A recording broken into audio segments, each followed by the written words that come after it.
වෙදකම කියන්නේ දිව්‍යත්වය හා සමාන වන උතුම් වෘතියක්. බුදුරදුන්ටත් වෙදකම් කරන්න තරම් පින් මහිමයක් තිබුණු වෙදතුමෙක් අතීතයේ හිටියා. ඔහු නමින් ජීවක. අද ආර්ටිස්ට් IAK තුළින් ඔබ හමුවට ගෙන එන්නේ කුණුගොඩේ දමා ගිය මැණිකක්වන් ඒ ජීවක වෙදතුමාගේ කතා පුවතයි. බුද්ධ කාලීන ඉන්දියාවේ තිබුණු සුවිශාල රාජධානියක් තමයි මගධ රාජධානිය කියන්නේ.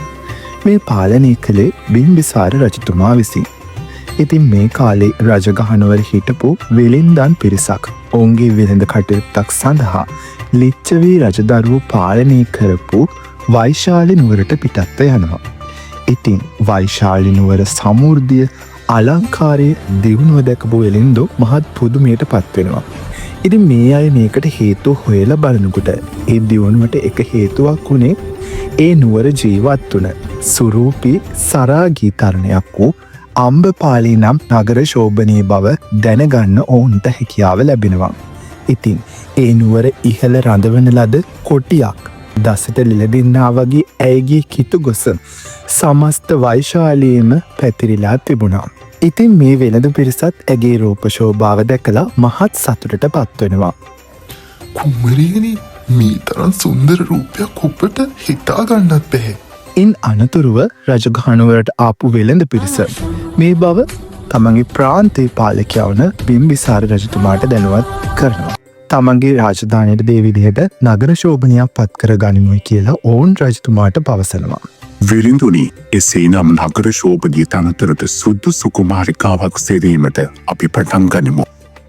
ඒ අනුව රටපුරා සුරූපී කුමරියන් සොයාගේ අතර එක් සඳහා සුදුසු එක් සුරූපී කුමරියක් සොයා ගන්නවා. ඇගේ නම සාලවති. මෑගේ රුවට වසඟ වූ කුමාරවරු ඇයව තමාට අත්කර ගැනීම උදෙසා එකිනෙකා හා ගැටුම් පවා ඇති කරගෙන තියෙනවා. ඉතින් ඒ අනුව තීරණය කරපු බිම්බිසාර රජතුමා ඇයව නගර ශෝභනී තනතුරට පත් කරලා ඇයට මාලිගාවක් ධන සම්පත් දැසිදස්සම් පවා ලබා දෙනවා.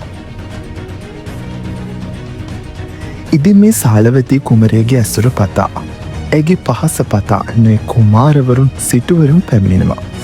ඔවුන් ඇයට ධනවස්තුව පවා ලබා දෙනවා.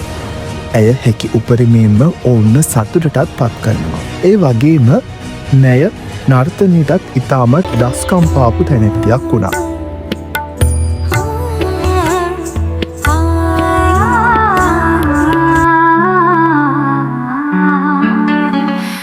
चुरानी बन के आज किस्मत पे हंसती हूँ से हूँ ज़ेवर झूठे सपने सच्चे इन पायल में बसती हूँ शहजादों के दरबारों में बिकती है मेरी हंसी दिल में टूटी शहजादी चेहरे पे रोशनी. ඉතින් බිම්බිසාර රජතුමාගේ පුතෙක් වුණ අබේරාජ කුමාරයාත් මේ සාලවතීගේ ඇසුර පතා පැමිණියා. කාලයක් ගත වන විට අබේරාජ කුමාරයා නිසා සාලවතී ගැප්කත් අතර ඒ දැනගත් දින පටන් තමා රෝගී වූ බව දන්වා පුරුෂයන් මාලිගාවට පැමිණීම සාලවතී විසින් නවතා දමනවා. ඒ වගේම කාලය කිමින් ගත වෙනවා. ඇය නිරෝගී පිරිමි දරුවෙක් බිහි කරනවා. ඉතින් නගර ශෝභනයක් නම් පිරිමි දරුවෙක් බිහි කිරීම ඇයට අකැප දෙයක් වුණා. ගැහැණු දරුවෙක් නම් මෙම දරුවා හදා වඩා ගන්නවා. පිරිමි දරුවෙක් නම් මෙම දරුවා කුණු ගොඩ පිළිවෙස කිරීම හෝ මරා දැමීම තමයි ඒ කාලයේ සිද්ධ කරේ. ඉතින් මේ සාලවතී නගර ශෝභනියත් තමාගේ සේවිකාවල් ළඟට කැඳවලා මේ දරුවා කුණු ගොඩක දමා ඒමට ඔවුන්ට පණ කරනවා. ඉතින් සේවිකාවත් දරුවාව ගිහිල්ලා කුණු ගොඩක දමලා එනවා. ඔය අතරවාරේ නගර සංචාරයේ දෙන අබේරාජ කුමාරයාට කුණුගොඩේ හඬමින් හිටපු කුඩා බිලිඳෙක්ගේ හඬන ශබ්ද අහන්න ලැබෙනවා. ඒ අවස්ථාවෙහි තමන්ගේ සේවකයන් කැඳවලා ඒ කුමක්දැයි ඔවුන්ට විමසන්නට යොමු කරනවා. එහිදී සේවකයන් පවසන්නේ මේ ඉන්නේ කුඩා දරුවෙක් බව. එහිදී අබේරාජ කුමාරයා අහනවා ඔහුට පණ තිබෙනවාද, ඔහු ජීවත් වෙනවාද කියලා. සේවකිනුත් එසේ ස්වාමීනි, මේ දරුව ජීවත් වෙනවා යනවා පවසනවා. අන්නේ ජීවත් වුණා යන අදහසින් ජීවක කියන නම මේ කුඩා බිලිඳාට දමනවා. ඉතින් දරුවව දැක්ක ගමම්ම ආදරය දෝරි ගලා යන අභිරාජ කුමාරයා දරුවව කුණුකොඩෙන් අරගෙන තමන්ගේ රාජමාලිගාවට ගිහිල්ලා දරුවව කිරිමව්වරුන්ට පවරනවා ඔහුව ඇති දැඩි කිරීම සඳහා. ඉතින් කුමාරයත් රජමාලිගාවේ කිරිමව්වරුන්ගේ රැකවරණය මැද ඒ වගේම අභිරාජ කුමාරයාගේ ආදරය මැද ඇති දැඩි වෙනවා.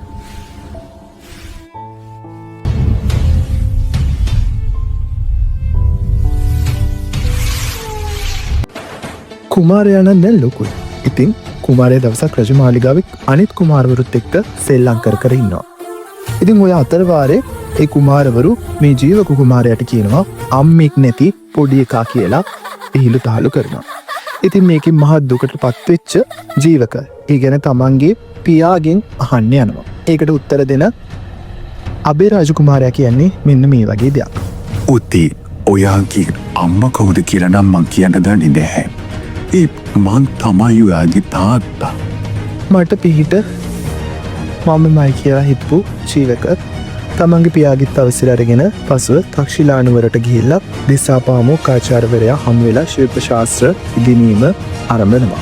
ජීවකගෙන් ආගේ තොරතුරු විමසන ඇදුරුතුමාගේ දේහ ලක්ෂණ බලලා මේ මහා පින්වත් පුරුෂයෙක් බව හඳුනා ගන්නවා. මේ අතරවාරේ තවත් එක සුවිශේෂී සිදුවීමක් වෙනවා. ඒ තමයි ශක්‍ර දෙවියෝ දිසාපාමොක් ඇදුරුතුමාගේ ශරීරයට ඇතුල් වෙලා දේවාරූಢේ ලෝකයේ තියෙන සියලුම වෙද ශිල්ප ජීවකට ඉගැන්වීම සිද්ධ කරනවා. ඉගැන්වීම අවසන් වුණාට පස්සේ දිසාපාමොක් ඇදුරුතුමා විසින් බෙහෙතට ගන්නට නොහැකි යමක් මේ ලෝකේ තියෙනවා නම් ඒ හොයාගෙන ඉන්න කියලා ජීවකට අණ කරනවා. ඉතින් ජීවකත් හැම තැනම ගිහිල්ලා ඒ වගේ ප්‍රයෝජනට ගත නොහැකි යමක් අත්තක් මුලක් මලක් ගෙඩියක් කොළයක් ඒ වගේ ඖෂධයකට ගත නොහැකි කිසිම දෙයක් මේ ලෝකේ නැහැ. හැම දෙයක්ම ඖෂධයක් කියලා ආචාර්යතුමාට දැනුම් දෙනවා. අනතුරු තමා සියලුම ශිල්ප ශාස්ත්‍රය ජීවකට ලබා දුන් බව පවසන ජීවකගේ නුවණ පිළිබඳව ඇගීමට ලක් කරනවා ඇදුරුතුමා විසින්. ජීවකට ගමන් වේදනු දීපු ඇදුරුතුමා ඔහුට ආදරයෙන් සමුදෙනවා. යලි රජගහනුවර බලා එන ජීවක ගමන් ආරම්භනවා. මුලින්ම පහු කරන්න තියෙන ඔහුට සාකේත නුවර. ඉතින් අපි බලමු මේ සාකේත නුවරෙන් ගමන් ආරම්භනකොට ගමන් කරනකොට මොන වගේ දේවල් ජීවකට අත්විඳින්න වෙයිද කියලා. ඉතින් මේ සාකේත නුවර සිටුවරයෙක්ගේ පිරිඳක් ඉන්නවා. ඇයට අවුරුදු 7ක් පුරාවට අඩුවෙන්නේ නැති දරුණු හිසේ කැක්කුමකුත් තියෙනවා. නොඑක් දක්ෂ වෙදදු රෝගීන් වගෙන රෝගයට ප්‍රතිකාර කරත් කිසිම සාර්ථකත්වයක් නම් ඇති වෙන්නේ නැහැ. තිබ්බ විදිහමයගේ හිසේ රුදාව. දේවිය ඔබගේ ශිස්සේ රුචාවට පිළියම් කිරීමට විද්දුමයි පැමිණ සිටිනවා. අවුරුදු කීයක විතර විතතුරීත? අවුරුදු 16ක් පමණ ඇති. මේ ඉස්සල තලත් තියෙන විතතුරු ඇවිල්ලත් ස්වාමීනි මගේ හිස රුචාවට පිළියක් කළා නොවුන් අසමත් තුලා ඒකි ඔය හිච්චන් ගොල්ලි මොනා කරන්නද? ජීවක වෙදතුමා ගිතෙල් පහනක් අතට අරගෙන ඇයට ප්‍රතිකාර කරනවා. ඒ අතරේ ඇගේ වසර 7ක් පුරා පැවති හිසේ අමාරුව එක මොහොතෙන් ශ්‍රණයකින් අතුරුදහන් වෙලා යනවා. පින්වත් එදතුමිනි ඔබතුමා දෙවිය මගේ අවුරුදු 7ක් පුරා රෝසන් සින්නන හිසේ රුචාව ඔබතුමා එක මොහොතින් සුව කළා. ඔබතුමා නම් මිහි පිට දෙවී ඔබතුමාට අනේක වාරයක් පින්. ඇය ජීවකට බොහෝ වස්තුවදී ඔහුට ගමන් පහසුකම්ද සලසා දෙනවා. අනතුරුව තමන්ගේ පියාව අභිරාජ කුමාරයා වෙත එන ජීවක සිදු සියලුම පුවත් ඔහුට දන්වනවා.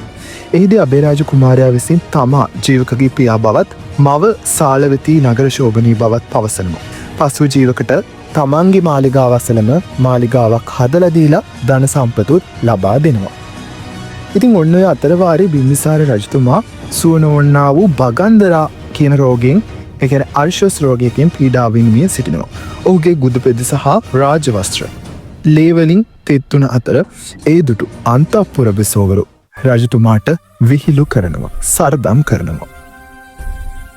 රජතුමාට තියෙද විපතක මහත්තත මිතුමා උත්පිනි නෙලා වගේ අපිට දුවෙක්ද පුතෙක්ද පලාගන්න පුළුවන් ඉනි රජතුමනි.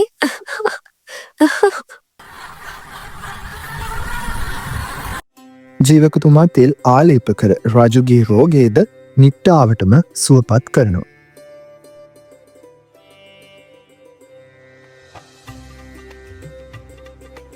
මහරජතුමනි බියවන්න කිසිම දෙයක් නෑ. මේ රෝගේ දැන් නිට්ටාවටම සුවපත් වේවි. විතරක් නෙමෙයි. රජගහනුවර හිටපු සිටුතුමෙට්ටත් අවුරුදු 7ක් පුරාවට අඩුවක් නොමැති හිසරදයක් තිබුණා. කොච්චර වෙදදුරන් ගෙන්නගෙන ප්‍රතිකාර කරත් කිසි දෙයක් සාර්ථකුනේ නෑ. ඒ වෙදුන් අතරින් සමහර වෙදුන් සිටුවරයා දින 5කින් මිය යන බව පැවසුවා. ඒ වගේම ඇතැන් වෙදදුරන් සිටුතුමා දවස් 7කින් මිය යන බව පැවසුවා. මේ සිටුවරයාගේ මිත්‍රෙක් සිටු පිරිසකට ජීවක ගැන දැනගන්නට ලැබෙනවා. ඉතින් බිම්බිසාර රජු හමුවුණු මේ සිටු පිරිස තමන්ගේ සිටුවරයාගේ රෝගාබාධය පවසලා ජීවකව වෙදකම් කිරීමට ගෙන්වාගෙන යාමට අවසර ලබා ගන්නවා. ඒ අනුව ජීවකතුමා සිටුවරයා හමුවට ඇවිල්ලා ඔහු පරීක්ෂාවට ලක් කරනවා. ඔහුව සැප්කමකට භාජනය කරනවා. එහිදී සිටුතුමාගේ හිස් කබල විවර කරලා මොලේ හිටපු පණුවු දෙන්නෙක් ඉවතට ගන්න ජීවක සමත් වෙනවා. ඒ වගේම හිස යලි මෙහුන් දමා ආවරණය කරලා පෙර තිබූ තත්ත්වයට පත් කරලා සැත්කම සාර්ථකව අවසන් කරනවා. කොහොම හරි සැත්කම සාර්ථකව සිදු වෙලා සිටුතුමාට සති 3කින් පමණ නිරෝගී සුවය ලැබෙනවා. මොකද ජීවකට බොහෝ වස්තුවත් මොහු ලබා දෙනවා. ඒ වගේම බරණැස් නුවර සිටු පුත්‍රයෙක්ටත් බඩවැල ගැට ගැසිලා රෝගයක් හටගෙන තිබුණා. කුඩා කාලේ ක්‍රීඩා කරනකොට කරලම් ගහනකොට මේ අනතුරු සිදු වුණ බව තමයි ජීවක විසින් තොරතුරු බලලා පරීක්ෂා කරලා පවසවුවේ. මේ රෝගය නිසා කෑම බීමක් පවා ගන්න නොහැකි වුණ අතර මල මූත්‍ර පිට කිරීමත් මේ සිටු පුත්‍රයාට අපහසු වුණා. ඒ හින්දාම සිටු පුත්‍රයා දි รา ගිය පරණලක් වගේ ශරීරයකින් යුක්තව සුදුමැලි වෙලා ගියා. කොහොම හරි ජීවකතුමා මේ සිටු පුත්‍රයාගේ බඩවැලත් සැප්කමකින් කඩලක් කරලා ඔහුටද නිරෝගී සුවය අත්කර දුන්නා. ඒ විතරක් නෙමෙයි. චණ්ඩපජ්ජෝත කියන රජතුමෙක්ට හටගෙන තිබුණු පාණ්ඩු රෝගයත් ගීතේ තෙල් යොදාගෙන සාර්ථකව නිවාරණය කිරීමට ජීවකගත් උත්සාහය ඉතාමත් කූට උපක්‍රමයක් විදිහටත් තොරතුරු සටහන් වෙලා තියෙනවා. ඒ වගේම දවසක් වීදියක ධර්මිතයක් හිස තබාගෙන ගිය තරුණයෙක් ජීවක කුමාරයාට මුණ ගැහෙනවා. පුදුමයට කාරණය වෙන්නේ මේ තරුණයාගේ මුළු ඇඟම විනිවිද පෙනීමයි. ඔහුගේ ශරීර අභ්‍යන්තරයේ තියෙන අවයව පවා පිටතට පෙනෙන්නට උනා. ඒට හේතු උනේ ධර්මිතයේ තිබුණු සුවිශේෂ ගුණයෙන් යුක්ත ලී කැබැල්ලක් බව ජීවකතුමා විසින් වටහාගෙන තරුණයාට ඊට ගැලපෙන පරිදි මුදල් දීලා එය තමන්ගේ වෙබ කටයුතු සඳහා යොදා ගැනීමටත් කටයුතු කළා. එක් තරාතිරම්බල මිනිසුන්ගේ රෝග ව්‍යාධි නිට්ටාවටම සුව කරපු ජීවකතුමා සසර පතාගෙන ආපු ප්‍රාර්ථනාවක් අනුව බුදු හිමියන්ටත් ප්‍රතිකාර කරන්නට සමත් වුණා. ඒ අනුව නිර්මාණය මල් නස්නකාරකයක් ලෙස යොදාගෙන බුදු හිමියන්ටද ජීවකතුමා වෙදකම් කළා.